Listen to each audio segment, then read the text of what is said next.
Okay, magandang araw sa inyo mga ka-trigger. At ngayon ang bibigyan natin ng kasagutan ay nagmula sa katanungan ni Ice Mundo.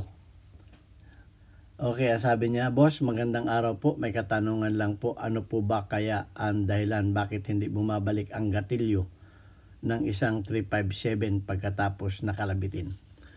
Okay, simple lang naman yung tanong niya. Pero importante sana kung sinasabi kong anong brand. Kasi bawat brand yan, iba-iba ang magiging kasagutan. Gayunpaman, 357, ina-assume ko na ito ay isang revolver. Okay?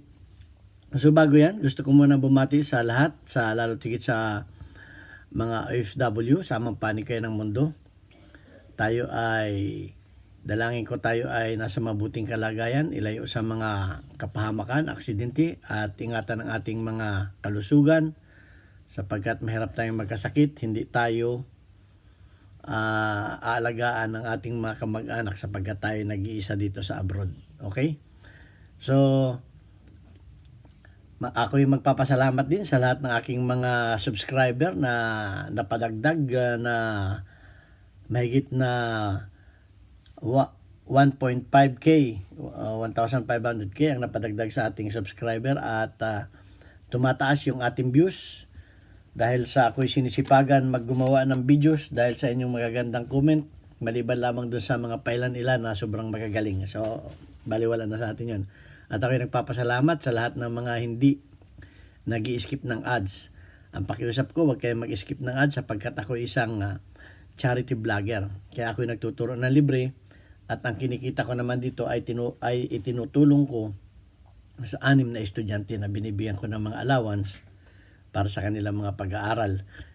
So, ang inyong panunood ng mga ads ay malaking tulong yan.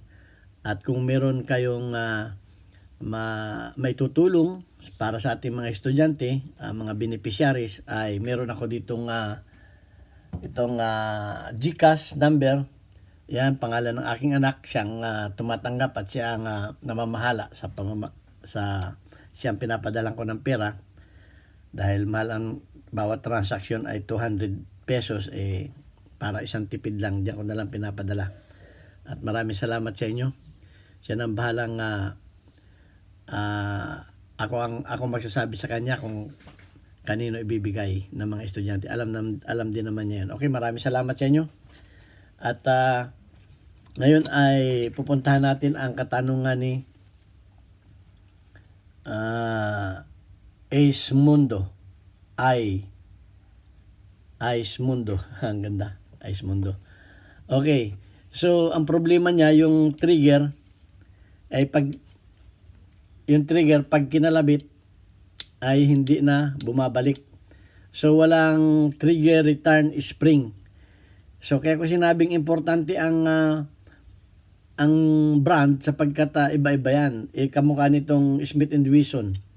Although sa caliber, kahit pa mag-iba ng caliber yan, ay pareho lang yung mekanismo niya sa loob. Lumalaki, lumiliit lang. So, ilawan natin. Ayan, nasilaw kayo sa aking ulo. Ito yung kanyang rebounce spring. Ito kanyang rebounce spring. So, mapapansin natin na yung spring ay nasa loob ng casing niya. Okay? May spring sa loob ito. Kaya pag kinalabit ninyo yan, ayan o. Ayan, kita ninyo, gumagalaw ito. Yun ang nagpapabalik niyan. So, kung ganito yung baril mo, baka nawala na itong pin na to. Ayan, itong pin na ito, pag ito yung nasira, hindi nagagana yan sapagkat doon yun ang stopper ng spring. Kaya may slot yung kanyang housing. Ang tawag niya, ito yung rebounce niya. Rebounce spring yan. So, ayan o, gumagalaw. So, ayan. Yan ay sa Smith & Wesson. Sa mga ano naman, Taurus, parang ganyan din. Kaso lang yung spring niya naka-expose. Ang tawag dito ay trigger return spring. Ito yung trigger return spring niya. Oh. Pag kinalabit natin to, ay ayan oh. Yung spring na to, hindi ko masyadong kakalabitin, baka tumalsik yung mga parts, walang kompleto kasi to Ito lang naman ang tinatanong niya, yung trigger, ito. So, yung spring na yan, ay baka natanggal na rin itong kanyang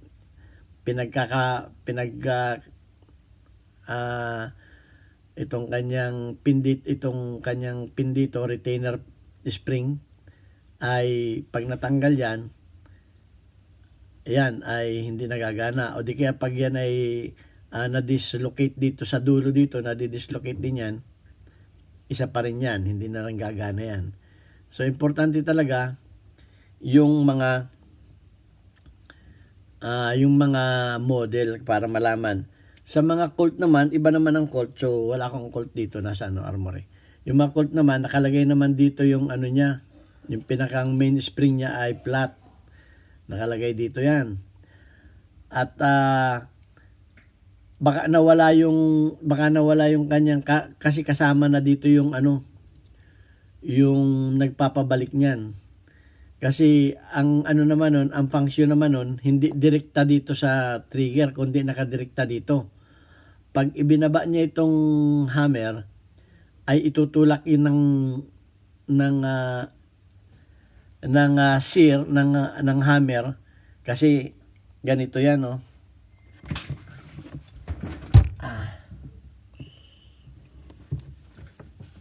Ito na lang. Kasi ito, yan nakakonekta yan doon. Pag bumaba itong hammer, ay bababa din itong trigger. Ayan, no. Nakakonekta yan, no. Yan, no. Yan, nakakonekta yan.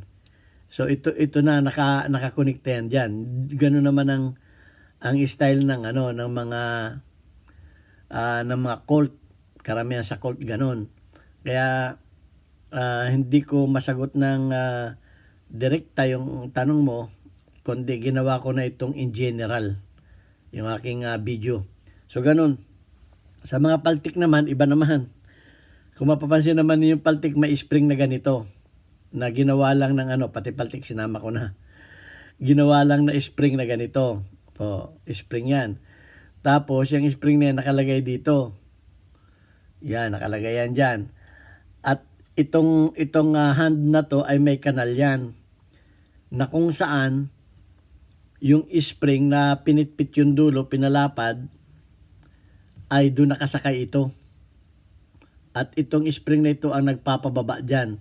Ngayon, pag bumaba itong hand na ito ay itinulak niya ito pababa, yung automatic yung hammers, dahil magagaling talaga mga Pilipino mag-convert itong hammer ay bababa din sapagkat nakakabit yan dyan Konektado ito dyan.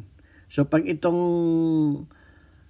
hand na to, ang tawag dito, ang tawag na iba ay toother, ay pag ito ay pinersa mong ibaba, sasama itong trigger. Yan sumasama yan magkakasama yan. So ganito yan yung Colt ang nagpapababa itong hammer dahil nakakonekta yan dito sa sear. Okay?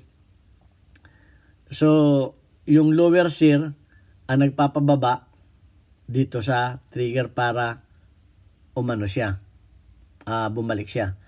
Sa mga paltik naman, itong spring naman na to, itong nakalagay dito, yun naman ang magpapababa nito. Okay, tutulak niya itong hand na to pababa, at itong trigger ay aabante naman yan. So ganun ang play niyan, parang ganito. Yung hand niya ay nandito. Ito.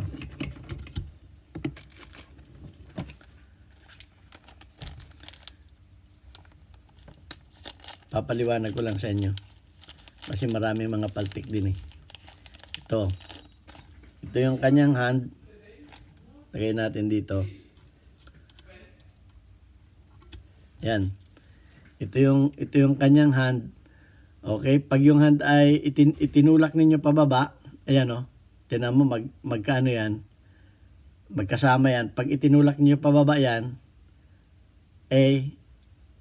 puporward yung pag bumaba itong hand na to, puporward yan. Yun ang taktika naman ng mga ah, ng mga ng mga paltik.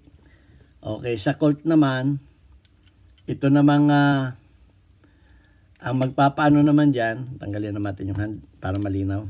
Papaliwanag ko lang sa inyo ng malinaw na malinaw para mas importante kasi sasabihin ninyo yung brand para madetalye ko ng ayos. Okay.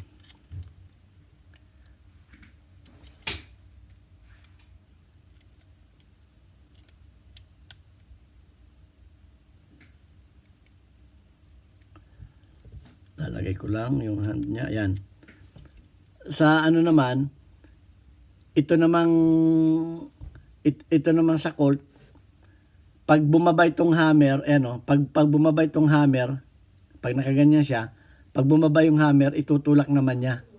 Itutulak din niya yung So pagka pumalo siya, pak, bumabalik, di ba? Ang spring niya nandito. Wala dito. Hindi dito. Okay, so yun ang mga function ng trigger return spring. So ayan, siguro sana may natutunan kayo sa aking mga illustration.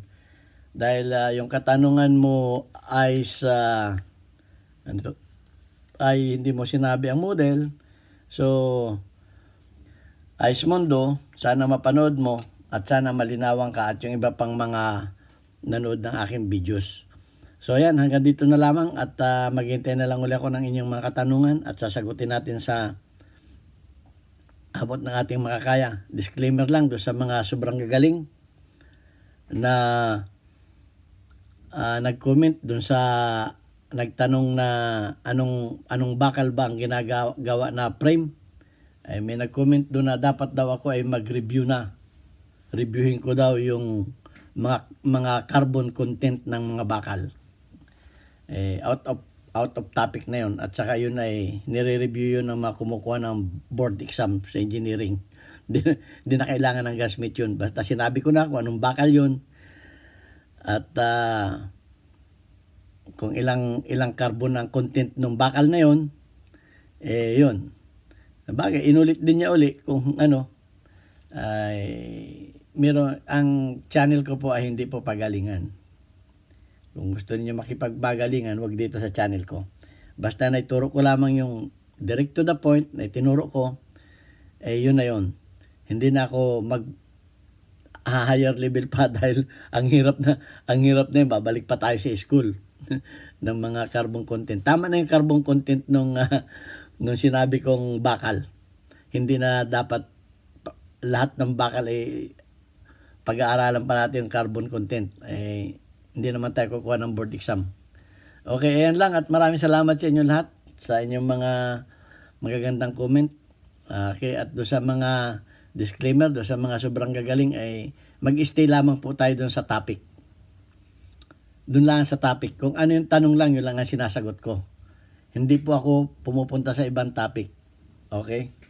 At sobrang magagaling na.